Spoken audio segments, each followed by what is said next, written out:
안녕하세요. 저는 현재 꽤 큰 규모의 안경점을 운영하고 있는 한 집안의 가장이며, 제게는 아주 든든한 아들과 눈에 넣어도 아프지 않을 딸이 하나씩 있습니다. 아들과 딸은 각각 32살, 28살입니다. 제 아내는 저와 함께 안경점을 운영하고 있고, 자식들은 어느새 훌륭하게 자라서 어엿한 직장인이 되었습니다. 그 흔한 사춘기 하나 겪지 않고 올곧고 바르게 자라준 아이들은 정말 좋은 곳에 취업을 하게 되었고, 저희 부부의 길을 살려주었죠. 얼마나 자랑스러운 자식들인지 모를 겁니다. 그런데 어느 날이었습니다. 제 자식들은 둘 다 아직 미혼이었는데, 하루는 아들이 소개시켜주고 싶은 사람이 있다고 하더라고요. 직감적으로 아들은 연애를 하고 있나 보네 싶었죠. 아니나 다를까 그 주 주말에 집으로 데려온 낯선 사람의 정체는 아들 녀석의 여자친구였습니다. 딸아이는 마침 집을 비운 날이라서 딸아이를 제외하고 저희 식구들 모두가 아들 녀석의 여자친구를 보게 된 것이죠.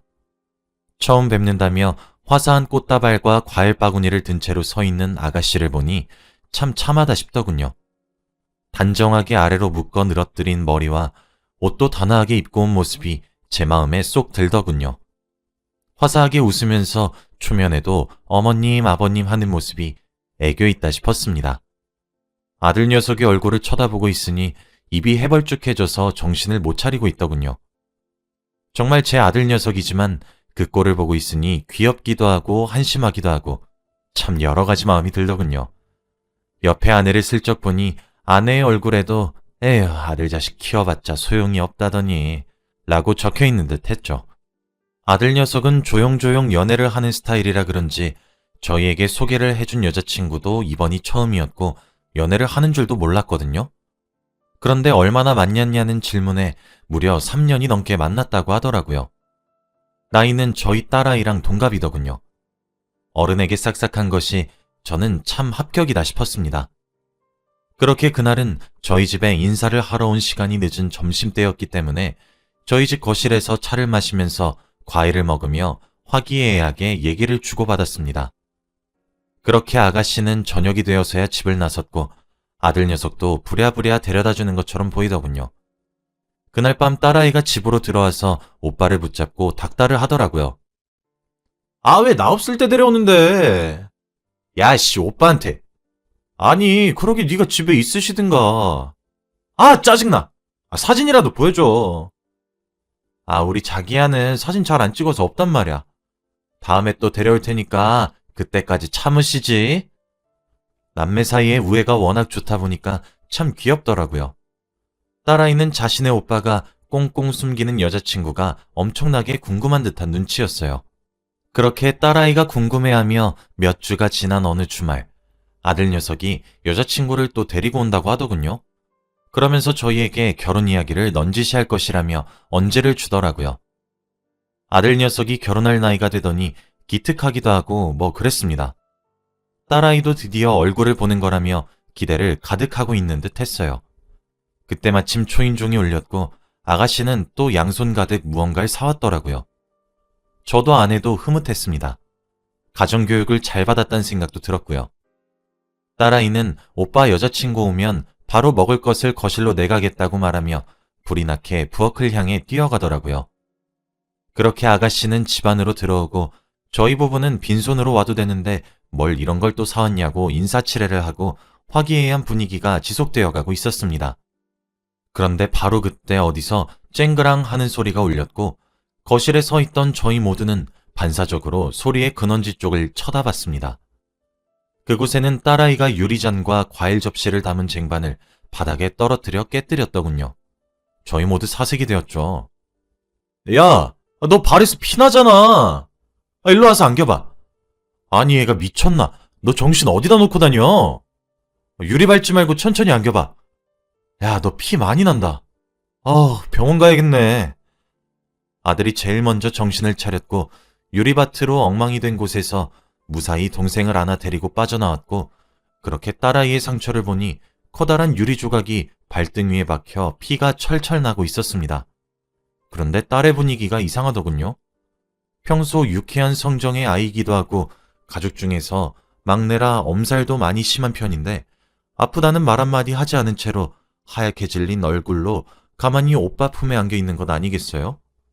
그제서야 저도 아내도 그리고 아들 녀석도 딸아이의 상태가 이상하다는 것을 감지했고 왜 그러냐고 딸아이에게 너나 할 것 없이 물어보기 시작했습니다. 딸아이는 나 발이 너무 아픈데 병원 먼저 가면 안 돼? 라고 작게 웅얼거리듯 이야기를 했고 아내는 밑에 차에 시동을 걸겠다고 현관을 나섰고 딸아이는 아들 녀석의 등에 업혀서 나가고 있었습니다. 저는 집은 제가 정리하겠다고 했고 아들 녀석의 여자친구에게도 미안하다고 양해를 구했어요. 다들 딸의 발에서 철철 나오고 있는 피에 너무 놀라 패닉이었거든요. 아내와 아들은 정신없이 나가서 모르겠지만 저는 집에서 아가씨와 남겨져 있었습니다. 저도 딸아이의 상태가 너무 걱정스러웠지만 집안 전체에 퍼져 있는 유리 조각을 치워야 할 것 같았거든요.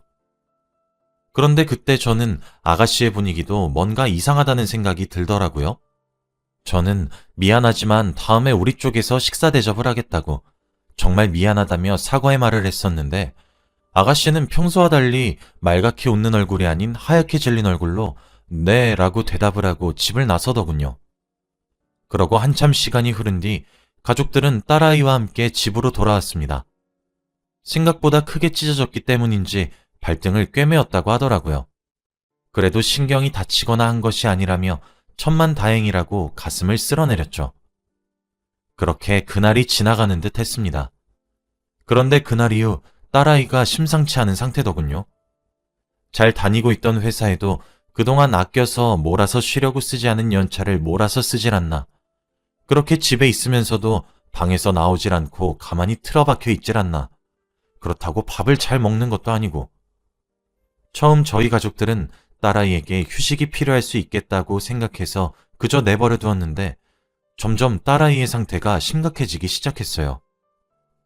일주일은 틀어박혔다가 다시 회사에 출근을 하기 시작했는데 그 이후로 밤마다 소리를 지르며 악몽에서 깨어나고 울면서 깨어나기를 수차례.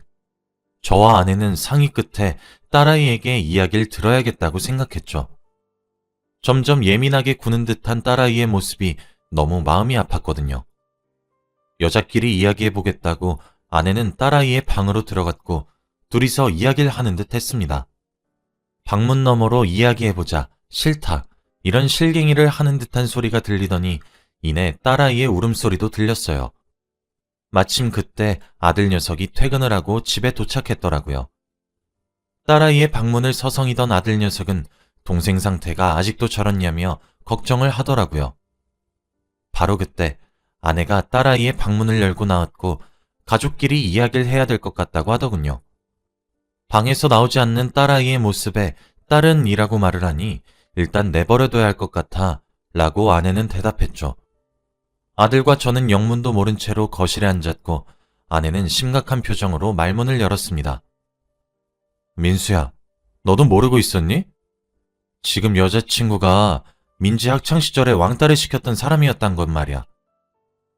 아내의 말에 아들과 저는 너무 놀랐어요. 아니 여보, 왕따라니 갑자기 무슨 뚱딴지 같은 소리야? 엄마, 진짜예요? 사실 저희 딸아이는 고등학교를 다른 지방에서 나왔습니다. 지금이야 저희 부부가 규모가 꽤 큰 안경점을 운영하고 있었지만 지금으로부터 10년 전엔 집안 사정이 매우 어려웠어요. 딸아이가 중학교를 졸업하고 고등학교에 진학을 해야 하는 시기가 왔을 때 저와 아내는 돈을 벌어야 해서 전국 팔도를 돌아다녀야 했어요. 아내라도 딸아이 곁에 남겨두고 싶었었죠. 그 당시 딸아이도 10대의 어린아이였으니까요. 그런데 그러기엔 저희 집 사정이 너무 여의치가 않더군요. 아들의 대학교 등록금도 전부 빚이었고 당장 생활비로 쓸 수 있는 돈도 없었거든요. 저와 아내는 지금 생각해보면 참 그랬으면 안 되었다 싶긴 했지만 딸과 아들에게 상황을 납득시키기 위해 저희 집 사정을 설명해 주었고 저와 아내는 떠나야 될 것 같다고 말을 했어요. 아마 저희는 그때 아직 어린 자식들에게 의젓함을 강요했던 것만 같네요. 아들 녀석은 그럼 자신은 서울에서 다니고 있는 대학을 휴학을 하고 군대를 일찍 가겠다고 했고 딸아이는 혼자 남겨지기 싫다는 듯 굴더니 이내 결심을 굳힌 듯 언제 다시 함께 살 수 있냐고 묻더군요. 그래서 저희는 2년 내로 무조건 함께 살게 노력하겠다고 약속을 했어요. 그렇게 아들은 군대로 떠났고 딸아이는 홀로 남았죠. 저와 아내는 빚을 갚고 안경점 미천을 만들기 위해 정말 굳은 일 험한 일 마다하지 않고 죽어라 일만 했어요. 밤에 오늘 하루를 마친 딸아이에게 걸려온 전화나 간혹 군대에서 휴가를 나와 남매가 함께 걸려온 전화가 저희 부부의 버팀목이었습니다. 그래도 아들이 군대에서 휴가를 나오면 친구들을 만나고 싶을 법도 한데 아직 어린 동생 때문인지 휴가를 나오면 동생과 함께하는 시간만 가지더군요. 어린 나이에 그런 책임감을 지우게 한 것 같아 미안하면서도 의젓한 것이 흐뭇하고 그랬었죠. 그러다 운이 좋게 저희가 시골에 버려진 땅을 가지고 있었는데 땅값이 올라 정말 높은 가격에 거래할 수 있었고 저희 부부가 밤낮 없이 일한 결과로 아득하다고만 느껴졌던 빚을 전부 다 갚을 수 있었습니다. 사실 2년 동안은 빚의 절반을 갚는 것이 목표였거든요. 그래도 절반을 탕감하고 나면 여유가 생겨서 아내는 딸아이의 곁에 둘 수 있을 거라 생각했었는데 참 운이 좋았죠. 그렇게 장사 미천을 마련했고 딸아이와 아들 녀석이 있는 곳으로 돌아와 서울로 이사를 했고 집도 아파트로 옮겼습니다. 하지만 그 시간이 약속했던 2년보다 반년 정도는 더 걸린 것 같아요. 그래서 그런지 이미 아들도 전역을 했더군요. 그동안 혼자 버텨준 딸아이가 그렇게 장하고 아들 녀석이 고마울 수가 없었어요. 내 가족이 새 출발을 하던 날, 우리 모두는 뜨거운 눈물을 흘리며 감격했었죠. 그래서 저와 아내는 까맣게 몰랐습니다. 아무리 빚에 허덕이는 삶을 살았다고 하더라도 딸아이에게 이렇게 무심했었던 사실이 저와 아내에겐 큰 충격으로 다가왔어요.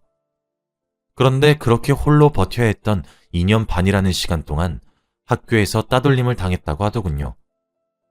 어쩌다 소문이 났는지는 모르겠지만 딸아이가 혼자서 지내는 모습을 본 학생 하나가 학교에 소문을 냈고 그게 와전이 되고 또 되면서 저와 아내는 야반도주로 딸아이를 버리고 떠난 사람이 되어 있었고 딸아이는 버려진 자식이 되어 있었습니다. 게다가 아들 녀석도 군대에 가서 연락이 잘 되지 않으니 소문이 또 더해졌고요. 그리고 저와 아내는 아무리 빚을 갚는 것이 중하다고는 하지만 딸아이에게 생활비를 넉넉하게 보내주었어요. 남들처럼 학원비를 마음껏 내주진 못했지만 아이가 혼자 생활하고 남을 돈을 보내주었어요.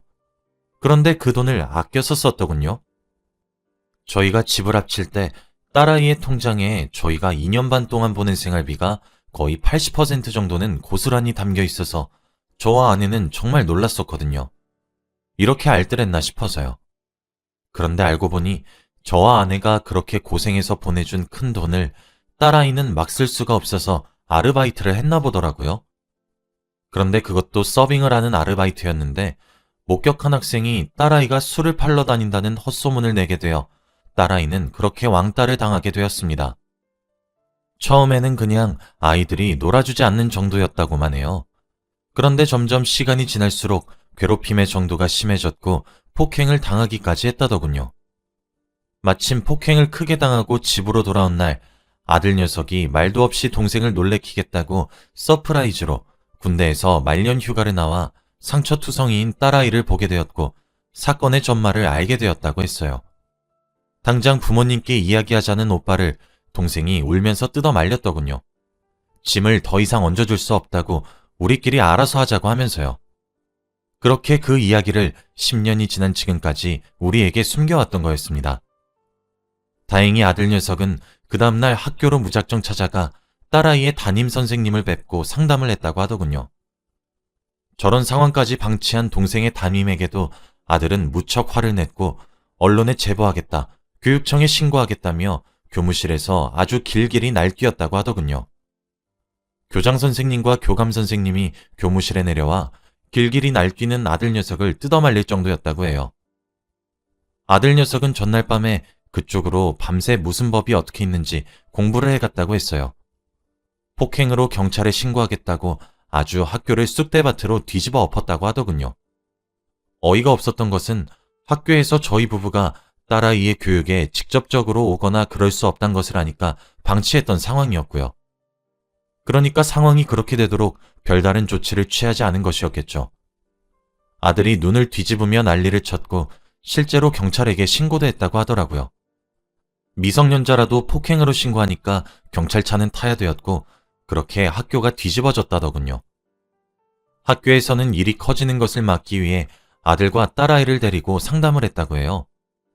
아들 녀석은 안 그래도 동생을 끔찍하게 아끼는데 자기보다 어린 동생이 몇 년간 이 짓을 당하고 있었다고 하니 속에서 얼마나 천불이 났겠나요? 괴롭혔던 가해 학생들도 전부 고3이었는데 딸아이를 건드리지 않는다고 하는 걸로는 절대 넘어가지 못하겠다고 학교폭력위원회를 열어줄 것을 요청했고 절대 사회봉사나 며칠 정학으로 끝나지 않고 무조건 학교를 전학시키라고 못을 박았대요. 가해 학생 부모로부터 자신의 아이들이 고3이니 제발 그것만은 말려달라고 했지만 씨알도 먹히지 않았고 아들 녀석은 정말 그렇게 가해 학생들을 강제 전학을 시켰습니다. 생활기록부에도 기록이 남을 테죠. 아들 녀석은 그때 그랬대요. 자신이 동생의 마지막 10대를 지옥처럼 보내게 해놓고 당신 자식들은 잘 살게 내버려 둘 줄 알았냐고요. 학교 측에서도 딸아이가 왕따당한 시간이 실제로 길고 피해가 큰 상태였고 방치와 다름없이 내버려뒀기에 언론에다 제보하겠다는 아들 녀석의 말이 무서웠던 것인지 서둘러 보내버렸대요. 그리고 이 사실은 두 사람만 알기로 했다더군요. 다행히 아들 녀석이 성인이라 딸아이의 보호자 역할을 톡톡히 한 거죠.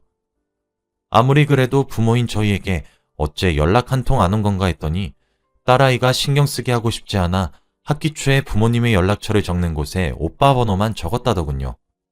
그렇게 딸아이는 괴롭힘 당하면서도 잘 살겠다고 아득바득 도끼를 품어서 공부와 알바만 몰두했고 대학도 잘 가고 취업도 잘했고 장밋빛 인생을 사는 듯 했습니다. 그렇게 딸아이도 서울에 있는 대학교에 합격하게 되어 저희 가족은 서울로 이사를 하게 된 것이고요. 저희 부부는 그런 아들과 딸이 그저 혼자서도 저렇게 훌륭하게 자라줘서 고마울 뿐이었는데 그런 속사정이 있었더라고요. 그런데 그 가해 학생 중 한 사람이 지금 아들 녀석의 여자친구였다더군요. 아들 녀석은 그때 전역한 신분이 아니었기 때문에 말년 휴가에 나와 그렇게 학교에 깽판을 치고 결과나 그런 것들은 동생으로부터 들었다고 해요.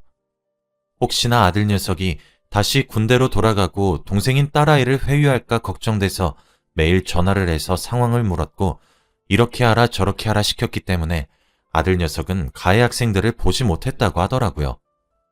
그리고 그렇게 딸아이의 처우가 개선되자 학교에 또 소문이 나서 남은 기간 동안 아무도 딸을 건드리지 않았다고 하네요. 아내의 입에서 나온 사실도 충격이었는데 그 시절 그런 어두운 과거를 남매에게 주었던 사실도 너무 충격적이었고 아들의 입에서 나오는 이야기들에 저희 부부는 너무 죄스러워졌습니다. 아들은 그렇게 한참을 얘기하다가 말없이 또 한참을 앉아서 생각하더니 밖으로 나가버렸고 저와 아내는 딸아이의 방에 들어가 미안하다는 말만 반복하면서 꼭 안아주었어요. 딸아이는 그제서야 아이처럼 저희 부부의 품에 안겨 엉엉 울더군요. 얼굴을 보자마자 10년이 된 세월이 흘렀어도 당시에 있었던 일들이 파노라마처럼 스쳐 지나갔고 너무 두렵고 무서웠다고 정말 죽어버리고 싶었다고 소리치듯 우는데 가슴이 찢어지는 듯 했습니다. 그렇게 한참을 딸아이를 달래고 있는데 현관문이 벌컥 열리더니 아들이 들어오더군요. 여자친구인 그 가해 학생과 함께 말이에요. 아마 그 학생도 딸아이가 유리잔을 깨서 다친 날 서로 한눈에 알아봤을 겁니다. 그러니 그날 하얗게 질렸던 것이겠죠. 무릎 꿇고 사과하라며 길길이 날뛰는 아들 녀석의 모습에 저희 모두 놀랐고 더 놀란 것은 여자친구의 태도였어요. 정말 미안하다고 그 당시 자기가 너무 어렸고 무지했다고 실수였다고 잘못했다고 그런데 지금 자신은 너의 오빠를 너무 사랑하고 있다고 용서해주면 안 되냐며 무릎을 꿇고 두 손을 모아 싹싹 빌더군요. 참 그 광경을 보고 저희 모두는 할 말을 잃었습니다. 잠시 정막이 흐르고 아내는 비명을 지르듯 소리를 지르며 네가 뭔데 여길 오냐면서 그 학생의 머리를 잡고 흔들기 시작했어요. 그렇게 한바탕 난리가 났고 제가 나서서 그 가해 학생을 일단 집 밖으로 내보냈습니다. 제 마음 같아서도 딱이라도 한 대 치고 싶은데 딸아이에게 그것조차 상처가 될까 염려되어 함부로 행동을 하지 못하겠더라고요.